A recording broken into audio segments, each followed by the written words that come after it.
So you're curious, why is the interest rate in real estate such a big deal? Then you'll want to watch to the end of this video to see why. In this video, I'm going to show you what happens when the interest rate goes up or down and the opportunities you have when selling, buying, or if you want to get into the real estate game. And if you stick around until the end, I even have some truly free gifts for you.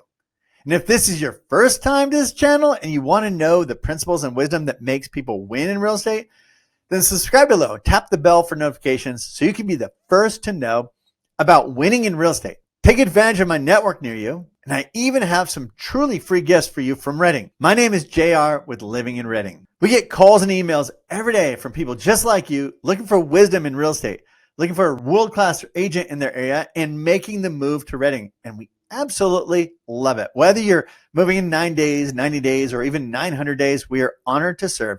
Give us a call, shoot us a text, or even send us an email.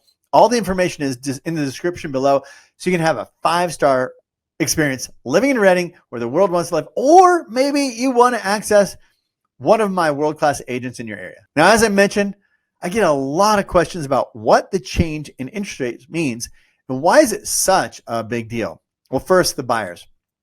It has cut the buying power, their buying power by more than 25%. And when you can buy a candy bar for 25% less, that's not a big deal. A $2 candy bar goes to $1.50. Now, if a $400,000 home drops 25%, that is a $100,000 drop or 50,000 candy bars. You might be asking, I thought we were experiencing inflation. Why would home prices drop 25%? Well, it's because of the buying power. For example, last year, now I made these names up, we got Bob and Joy, and they wanted to buy a home for $400,000. Their house payments would have been $2,341 a month with a 3% interest rate, and they qualify for home because they earn $100,000 a year. But Bob and Joy told me they want to wait. Now, that sounded great because my job isn't to sell homes, but to guide people through the process. And like I said, we are here whether it takes 9 days, 90 days, or even 900 days. So today, Bob and Joy, they just called again and said the rental they're in is being sold and they're tired of dealing with the landlord or landlords in general. They found a home they would like to buy at $400,000. So I encourage them, hey, you need to regroup with your lender because interest rates, they've gone up to 7%. Like 3 to 7, that doesn't sound like a big deal, right? That's not much. So their income had remained the same at $100,000. Their max budget for the home had remained the same at $2,341. But now the interest rate's at 7%. And now their buying power dropped from $400,000 to, and this absolutely stunned me, $287,000. That's a $113,000 drop, or 29% reduced buying power for nerds like me. Now this is happening to buyers all across the country.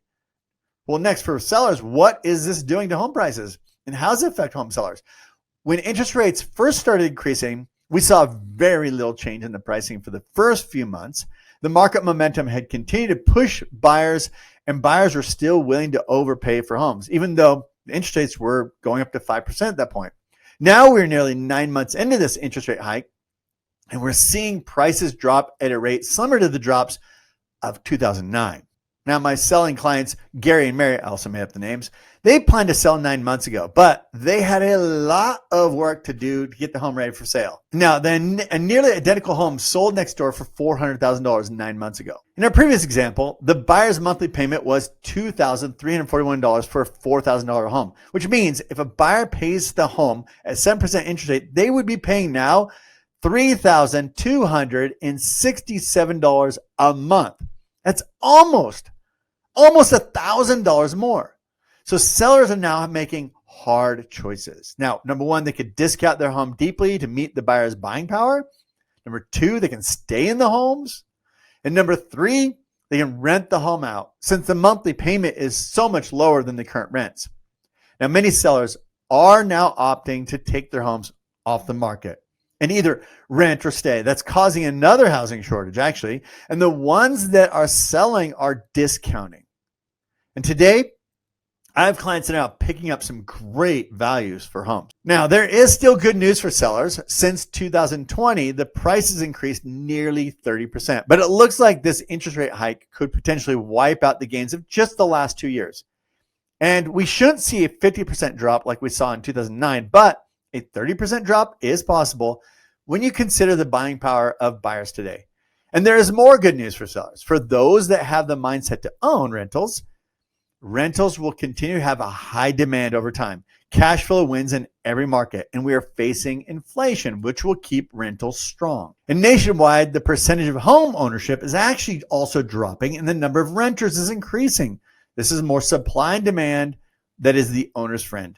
So now you can see what a change in the interest rate is doing to buyers and sellers, but what about renters? Now, this pressure on the rentals is increasing rents over the long run. For now, though, we are seeing rental prices drop just slightly because so many sellers have decided to turn their homes into rentals. That's more temporary supply, but we are massively short of supply nationwide. Now, long term, higher rents means the bottom of this market could be very shallow. So home values have a foundation of rentals. If you had a choice to rent or own for the same amount, people always choose to own, typically, actually. When you own, you lock in your monthly expenses for housing. You don't have to deal with the chaotic random personalities and the values of landlords. It's your home.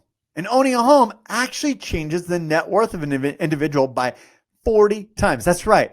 Those that own their homes have a 40 times higher net worth than renters. So as rents continue to go up with the housing shortages, home prices will be held strong. Was this helpful? Was there an aha? Let me know. I'm curious. I'm a huge fan of real estate and, of course, Redding. And Redding has been proven to be a great community in the good and the tough times. We are the adventure capital of California. Watch this video here for some genuinely free gifts and experiences for our subscribers and our clients. And until next time, well, we hope to keep you wise and show you why living in Redding, California is where the world wants to live.